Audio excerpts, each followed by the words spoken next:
Let me set the stage. I'm Elise, 33, translator for a big shot company that keeps me on my toes with languages I barely knew existed until they handed me the dictionary. My life's not your typical fairy tale, it's more a series of plot twists. I married straight out of college, thinking I'd nailed life. But fast forward a few years, the marriage tanked, big surprise, right? But it gave me the best thing ever, my daughter Lily, a spitfire at 8, who has more wit in her pinky than most do in their entire head. Then, there's David, my current flame, or as I like to call him, Mr. Right the second time around. We bumped into each other at a dusty old book club. He was arguing about Hemingway's love of brevity, and I was all in for Fitzgerald's flair. Sparks flew over worn pages and tepid coffee. That was the start of endless debates and coffee dates. A year down the road, David popped the question at the same dingy coffee shop, with a ring as understated as our meeting. "Elise, will you?" He had started, all nervous, which wasn't his usual confident self. "Make your coffee every morning? Only if you promise to pick up your socks," I quipped, before slipping in a serious, "Yes, I will." But, as luck would have it, not everyone was popping champagne and tossing confetti. Enter Mrs. Thompson, David's mother, a tough nut with a stare that could curdle milk. The first time I met her, she looked me up and down like I was a sofa she regretted buying. "So, you're the one David can't stop yapping about," she had said, her voice sharp as a knife. "Guilty as charged. And you must be the famous Mrs. Thompson. David says you make the best cherry pie in town." From that day on, every visit was a chess game. She'd check my moves, always ready to declare a checkmate. But David was a gem. He'd squeeze my hand under the table, his way of saying, "Ignore her, I'm right here." One day, lounging on our rickety deck while David flipped burgers on the grill, he brought it up. "Mom's a bit old school, Elise. She's all about family legacy and that jazz." "Yeah, and she's got it in her head that I'm done having kids. Thinks Lily's it and worries about the precious family line," I'd replied, the frustration bubbling up. David had put down the tongs, his face serious for once. I know. She's worried you won't want more kids. But whatever we decide, it's our business, not hers." Despite the gloom cast by David's mom, our wedding day was everything I'd hoped it would be, modest, but filled with joy. My daughter Lily was dolled up in a cute pink dress, practically floating around the venue, her laughter a melody that softened even the sternest hearts. Everyone we loved was there, smiling and cheering, except for one. Mrs. Thompson sat through the entire event with a face like she'd sucked on a lemon. She didn't even get up to congratulate us. Living with David, it felt like we'd hit the jackpot, warm, cozy evenings, and the constant buzz of a happy, albeit small, family. But as much as our home was filled with love, there was always an undercurrent of tension, thanks to one persistent storm cloud, Mrs. Thompson. One Saturday morning, while David was out running errands, Mrs. Thompson decided it was a good time to drop by unannounced. The doorbell rang just as Lily and I were in the middle of a heated Uno match. "Grams!" Lily shouted, dropping her cards and racing to the door. I followed more slowly, steeling myself. "Mrs. Thompson, what a surprise," I said, my voice polite but cool. She brushed past me without a greeting, her eyes sweeping the room like she was the health inspector and we were a restaurant on the brink of being shut down. "I was just in the neighborhood," she said, though we both knew she lived on the other side of town. "Thought I'd see what you all were up to without David around to supervise." As I headed to the kitchen, I heard her start in on Lily. "So, young lady, has your mother been keeping you busy, or are you just lazing around the house all day?" "We were playing Uno, and I was winning," Lily responded with a confidence I wished I could muster. "That's no real skill, is it? Why don't you read something more stimulating?" I returned with her tea, placing it on the coaster with a little more force than necessary. "Lily's top of her class, Mrs. Thompson. Uno's just for fun." Mrs. Thompson sipped her tea, making a face. Well, as long as she's not falling behind. David tells me you're managing well enough, but I have to see it for myself. And making sure he's not burdened with more than he can handle is part of that. I sat down across from her, forcing a calm I didn't feel. David isn't burdened. He's thrilled. We all are. This is our family now. She stood up, smoothing her skirt. Well, I'll let David know my thoughts. He deserves to hear it from his mother. As she walked to the door, I followed, my voice firmer now. David hears everything from me, Mrs. Thompson. We don't keep secrets or run reports to parents. We're adults, building a life together. She paused at the door, her back to me. Just remember, Elise. I'm his mother. My approval might not mean much to you, but it means a lot to him. Trying to get along with Mrs. Thompson was like trying to smooth a crumpled paper. No matter how hard you try, the lines are always there. But for David's sake, I kept at it. One evening, I decided to host a dinner. Nothing fancy, just a casual thing to maybe melt some of that ice. I'm making your mom's favorite tonight, cherry pie. Think it'll win her over? I asked David as he helped me set the table. David chuckled, straightening a fork. Mom's tough, but nobody can resist your cherry pie. Just take it easy, yeah? She can be, a lot. The plan was simple. Dinner at 6, pie for dessert, and hopefully some kind of truce by the end of the night. But as luck would have it, just as I pulled the pie out of the oven, looking golden and perfect, Lily's school called. Mom, it's Miss Carson. She says I left my project at school, and it's due tomorrow. Lily's face was a mix of panic and hope. Okay, we'll go get it. Can't have all your hard work go to waste, I said, glancing at the clock. Mrs. Thompson would be here any minute. I scribbled a quick note for her, just in case we missed each other. Back in 8. Make yourself at home. We rushed to the school and back, making it in just under 20 minutes. When we walked in, Mrs. Thompson was seated at the table, looking like she owned the place. David was pouring her a glass of wine. Dinner went by with the usual small talk. How's work, how's school, the weather, safe topics that kept the night from turning into a minefield. Then came the pie. I served everyone a generous slice, smiling a bit too eagerly. Hope it's as good as you remember, Mrs. Thompson. We all took a bite, and immediately, Lily's face scrunched up. Ugh, Mom, this tastes weird. Confused, I took a bite myself. My mouth was assaulted by a blast of salt and sour, a far cry from what I'd prepared. I looked up at Mrs. Thompson, who was watching me with a smug look. This doesn't taste right, Elise. Did you follow the recipe properly? She asked, her voice dripping with condescension. Of course, I made it just like I started, but then it hit me. She had been alone in the house. My eyes narrowed. David, noticing the tension, jumped in. Maybe it's just a bad batch of cherries? Let's not sweat it. How about we order some pizza instead? Sounds great, I managed to say, my eyes still fixed on Mrs. Thompson.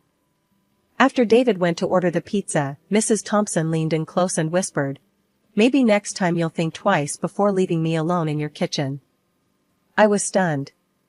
She had actually sabotaged the pie. I kept my cool, though. Is this how you want to play it? Just making sure you know where you stand, she hissed back. The rest of the evening was a blur. Pizza came, we ate, and Mrs. Thompson left soon after, not a word about the pie. David seemed oblivious, happy even that we'd managed to salvage the night with takeout. Life after the pie incident felt like walking on eggshells, especially whenever Mrs. Thompson was around. But David, bless his heart, thought a change of scenery might do us some good.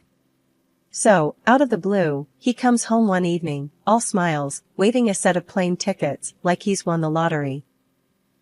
Guess what, Elise? We're going on vacation. And not just any vacation, India. He announced, practically bouncing on his heels. India? Seriously? I couldn't hide my surprise. India had been on my bucket list for as long as I could remember. But what about, your mom? David's face fell a bit, then he shrugged. Well, she's coming too. Thought it'd be good for all of us to spend some quality time together, bond a bit. I sighed, already dreading the drama, but not wanting to burst his bubble. Alright, if you think it's a good idea. When do we leave? In 2 weeks. I got it all planned out. We'll see the Taj Mahal, ride elephants, the whole 9 yards. His enthusiasm was infectious, and despite my reservations, I found myself getting excited about the trip. The weeks leading up to the trip were a whirlwind of planning and packing. Lists, shopping, more lists. The night before we were set to leave, David and I sat down with a map and a guidebook, marking out all the spots we wanted to visit. You really think your mom is going to ride an elephant? I joked, trying to keep the mood light. David laughed. I'd pay good money to see that. The day of the departure was chaotic. Bags everywhere, Lily running around in excitement, and Mrs. Thompson, well, she was her usual self, complaining about everything from the weight of her luggage to the timing of the flight. Why does it have to be so early? And why India? It's so far and exotic, she grumbled as we loaded up the car. Mom, come on, it's an adventure. Elise has always wanted to see India. We're going to have a great time, David tried to reassure her, giving me a wink. At the airport, Mrs. Thompson's mood hadn't improved. She fussed over her boarding pass, her seating arrangement, the lack of her preferred magazine at the airport shop. On the plane, Mrs. Thompson ended up seated separately from us, much to everyone's relief. She had managed to argue her way into an aisle seat closer to the front, away from our block of 3.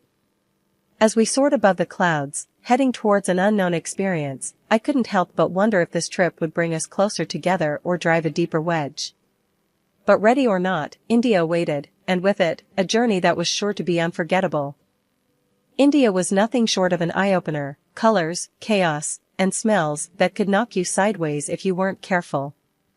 We'd been having the time of our lives, except, of course, for Mrs. Thompson, who found something to complain about at every turn. Still, David, Lily, and I were making the most of it, soaking up every experience. After a long day of sightseeing, we were back at the hotel, exhausted but happy. I was unpacking some of our stuff when I noticed Lily looking guilty, fidgeting next to her suitcase. What's up, Bug? You look like you're sitting on a secret, I nudged her gently. She bit her lip, then pulled out a package from her bag. Mom, look. Grandma gave this to me at the airport and told me to keep it a secret. She said it was a snack for when I get hungry. My heart sank as I saw the package. It was bacon. Lily, sweetheart, you know we can't bring meat into the country like this, right? It's against the law here. Lily's eyes widened, teary. I didn't know, Mom. Grandma said it was okay. Just then, David walked in. What's going on here? He asked, seeing the upset looks. I handed him the package, my voice tense. Your mom snuck this into Lily's bag. It's bacon, David. What? No, she wouldn't. His voice trailed off as he looked from the bacon to Lily's upset face. Dad, I'm sorry. I didn't mean to do anything bad, Lily cried out. David knelt down and hugged her. It's not your fault, honey. You didn't know. He looked up at me, worry creasing his forehead. Elise, what are we going to do? First, we get rid of this properly. Then, we need to have a serious talk with your mother, I said, more annoyed than ever. David nodded, still shocked but supportive. Yeah, okay. Let's handle this. We managed to dispose of the bacon without any issues, thankfully. But the mood was set for a confrontation. We found Mrs. Thompson in the hotel lounge, sipping tea as if she hadn't a care in the world. Mom, can we talk? David's tone was firm as he approached her, a sign he meant business. Mrs. Thompson looked up, her expression wary. What is it now, David? Can't you see I'm trying to relax? David didn't waste any time. Why did you give Lily bacon to bring here? You know that's illegal. It could have gotten us in serious trouble. Mrs. Thompson scoffed, rolling her eyes. Oh, please, it was just a few slices. You're making a mountain out of a molehill. It's not about the quantity, Mom. It's about following the law. And putting Lily in that position? Really? David's frustration was palpable. I stepped in, unable to hold back. Mrs. Thompson, what were you thinking? Putting your granddaughter in such a risky situation, just for what? A snack? She bristled, defensive. I was thinking of my granddaughter, unlike you, who drags her halfway across the world to places like this. That's enough, Mom. You're not making any sense, and what you did was wrong. Plain and simple, David cut her off.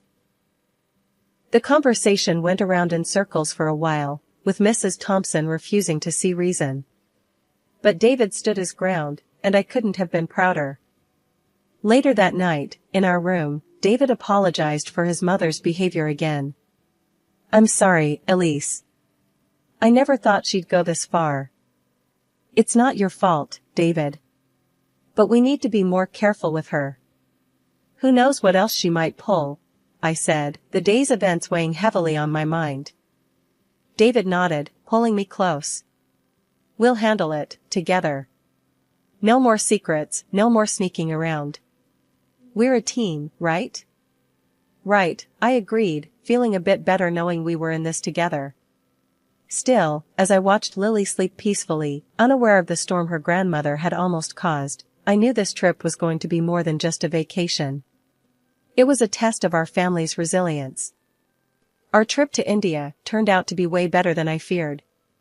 We saw incredible places, and even Mrs. Thompson kept her cool, which made me think maybe I had been too harsh on her. By the end of our trip, I was almost relaxed about her being around us. Maybe, just maybe, we could all get along after all. The day we were to head back, everything seemed smooth. We were at the airport, luggage in tow, checking off the last items from our travel list. That's when Lily tugged at my sleeve, her face scrunched up a bit. Mom, I need to go to the bathroom, she whispered. Sure, sweetie. Let's go, I replied, turning to Mrs. Thompson. Could you hold my bag for a minute? She smiled, a bit too sweetly. Of course, dear. Handing over my bag, I led Lily to the restroom, thinking nothing of it. When we came back, Mrs. Thompson was standing there, a triumphant smirk playing on her lips as she handed back my bag. Thanks, I muttered, but something about her expression set off alarms in my head. I didn't dwell on it, just handed the bag to David. Here, can you take this through? My hands are full. Sure thing, he said, slinging it over his shoulder as we headed to the security checkpoint. Lily and I passed through first, easy and clear. I waited on the other side, watching as David placed the bag on the conveyor belt. That's when everything went sideways. The security officers at the monitor started whispering urgently, pointing at the screen before motioning David aside. 2 more officers approached, their faces stern. What's going on? I called out, stepping closer, but a security officer held up a hand to stop me. Ma'am, please wait here, he said. Panic clawed at my chest as I watched them talk to David, his face growing paler by the second. Then, without warning, they escorted him to a small room off to the side. Mrs. Thompson rushed over and grabbed my arm, her earlier smugness replaced by concern. Elise, what's happening? Why are they taking David? I pulled my arm away, keeping my voice steady, despite the chaos. I gave him my bag to carry through the scanner. They found something in it, something that shouldn't have been there. Her eyes widened, and for a second, I saw fear flicker across her face. Without another word, she tried to follow the officers who took David, but the customs officials stopped her. That's when she lost it, her composure cracking like thin ice underfoot. It was me. I did it. I put those things in her bag, she shouted, trying to push past the officers. The officers, now alert to a deeper issue, brought her back to where I was standing. They started asking rapid-fire questions. It was then that Mrs. Thompson broke down completely, crying and shaking as she confessed. While Elise was with her daughter, I put the money and medicines in her bag, she sobbed, her voice echoing in the busy airport. I wanted her to get caught, to be held back here while we went home. I couldn't believe what I was hearing. It was one thing to suspect your mother-in-law didn't like you, but another to hear her admit to framing you. The customs officers took us all aside to sort through this mess. As we stood there, with officers buzzing around, taking notes, Mrs. Thompson turned to me, tears streaming down her face. "Elise, I'm so sorry. I thought if you were out of the picture, David would come back, that he'd realize his mistake. But I was wrong, so wrong. Please, can you forgive me?" I stared at her, feeling a mix of anger and pity. "You didn't just make a mistake. You almost ruined our lives." The officers had listened to everything, and after confirming the story with the surveillance footage, they decided to release David. He came back to us, his face a mask of shock and relief. When he saw his mother in handcuffs, something inside him seemed to break. "Mom, how could you?" His voice was barely a whisper, but it cut through the noise around us like a knife. "I wanted to protect you," Mrs. Thompson cried, trying to reach out to him. The police took Mrs. Thompson away to process her for the crimes she admitted to, leaving us in a bubble of stunned silence. As we headed to the gate to catch our rescheduled flight, I leaned on David, the events of the day replaying in my mind. His mother's actions were unforgivable, and as we walked, a plan began to form on how we would move forward, how we would rebuild the trust and safety that had been so severely shattered. Back home, the silence of our living room felt like a stark contrast to the chaotic noise of the airport police station. David and I sat with cups of tea that had long gone cold, the events of the past few days settling around us like dust after a storm. David broke the silence first, his voice low and weary. "I can't believe she'd go that far, Elise. I'm sorry you had to go through all that, because of her." I looked over at him, seeing the strain in his eyes. "It's not your fault, David. But we do need to think about how we move forward from here. We can't let this slide." "Yeah, I know." He leaned forward, resting his elbows on his knees. "The lawyer mentioned a restraining order might be necessary. Given everything, I think he might be right." It was a tough pill to swallow, the idea of legally barring his mother from our lives, but it was a measure of the severity of her actions. It would give us peace of mind, at least. She needs to understand the consequences of her actions, legally and personally. David nodded, rubbing his face with his hands. "Yeah, I'll call him tomorrow. Get it started. It's just hard, you know? She's my mom." I reached out, taking his hand. "I know she is. And this doesn't mean you don't love her. But we have to protect our family, David. We have to protect Lily." A few days later, the restraining order was in place. It was a surreal feeling, knowing that it had come to this. When David told Lily, he did it in a way that was gentle, but honest. "Grandma made some very bad choices, and for now, we need to make sure we're all safe," he explained to her. Lily nodded, her understanding far beyond her years. "Is Grandma going to be okay?" she asked, her small voice full of concern. "We hope so, sweetheart. We hope she gets the help she needs," I added, pulling her into a hug. Life started to settle into a new kind of normal. The days passed with fewer worries about unexpected disruptions, and slowly, the tension began to ease from our shoulders. Mrs. Thompson had spent 2 months in a local prison and was then deported back to the United States. The image of her, desperate and broken, was stark, but it was her actions, not mine, that led us here. Days passed, and the ripple effects of Mrs. Thompson's actions were felt throughout our wider circle of family and friends. People who had once been fixtures in our lives began distancing themselves from her. Her betrayal wasn't just personal, it was profound, affecting everyone connected to us. She lived alone now, isolated by her own deeds. It was a harsh reality, but a self-inflicted one. One evening, as we sat watching a movie together, wrapped in blankets and sharing a bowl of popcorn, David paused the movie and looked over at me. "Elise, I I've been thinking a lot about everything that's happened. And I just want to say thank you. For being so strong, for being the rock for this family. I smiled, leaning into him. I do it for us, for all of us. Because that's what you do when you love someone, you stand by them. As we resumed the movie, I looked over at Lily, her eyes heavy with sleep, safe in the knowledge that she was loved and protected. Reflecting on everything, I realized that family isn't just about the good times. It's about who stands with you during the trials, who holds your hand when the path gets rocky.